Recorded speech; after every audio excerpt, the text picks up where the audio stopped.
Can we just come back to the Tornavoz? Because you gave us this very counterintuitive idea that this makes the guitar quieter to the person playing it and doesn't make it louder for the person listening to it. So what is your idea of the function? In Jose Romanillos' book on Torres, who is the person most associated with this, he admits no one knows what it's for. Yes. But you have a theory in the article, right? For me, is a way to keep the guitar vibrating for longer. When different parts of the guitar are vibrating, they vibrate with different speed in an instrument like that. So actually overloading the perception of the player, and that helps to, let's say, to create more inspiration, or to have an overload of information, subliminal information that can raise inspiration. And it was not,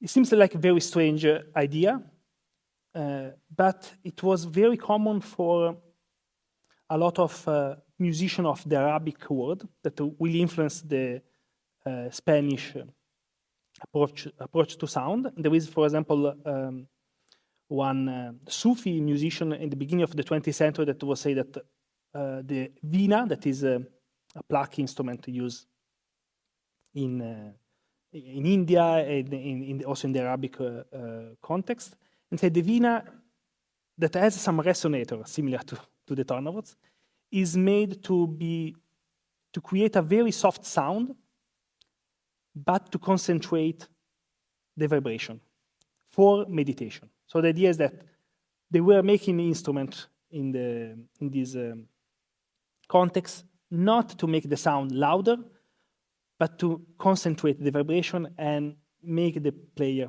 perceiving more the vibration. And what the Torres did is to try to create an instrument that had projection,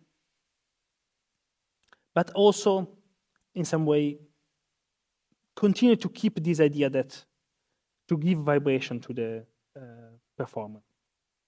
And it's not only giving the vibration back, it's to create a feedback loop.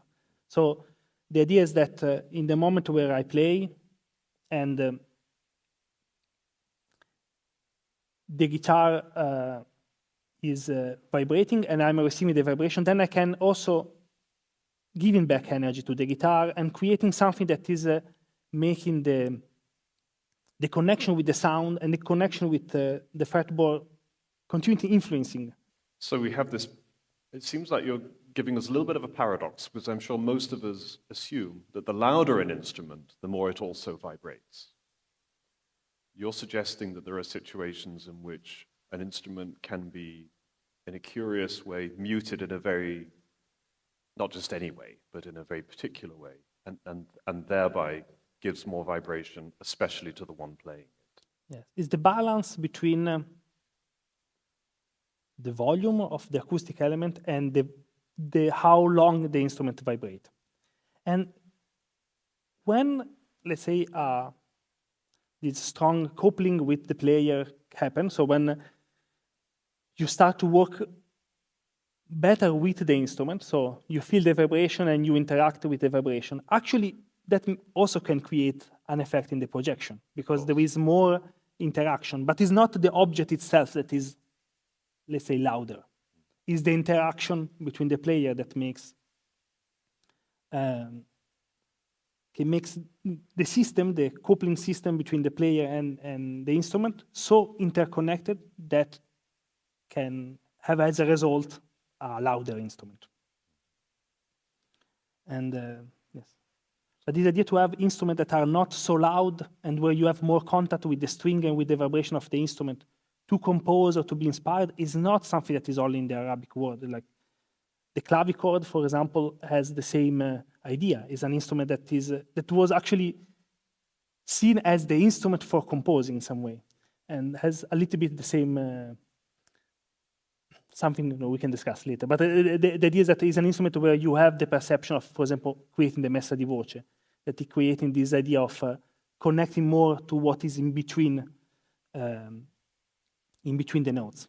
And so One of your arguments in the article is that this kind of instrument is especially suited to a community of blind guitarists. Can you say more about that? So, first of all, the history of plucking instrument is really, the plucking instruments are evolving together with the blind community. So from the early sources that we have, from the cuneiform, that is the early written source that we have, we know that the blind community was the one most involved in playing plucking instrument. And that we know that in almost all around the world, in ancient times, blind were playing plucking instrument. So what I'm trying to say is that also that is a co-evolution between the object and the way of playing. So on one side,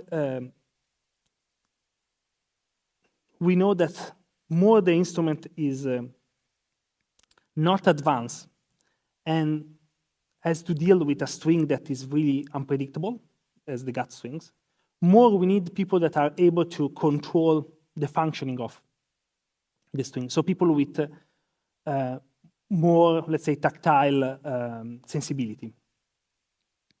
On the other side, we know that blind and vision impaired people can develop more tactile skills because they are more dependent to the tactile element. So these two things together brought to the creation of instruments that put the element of tactile as center. So it's not that they were well suited for the instrument, but actually the instrument evolved from their practice.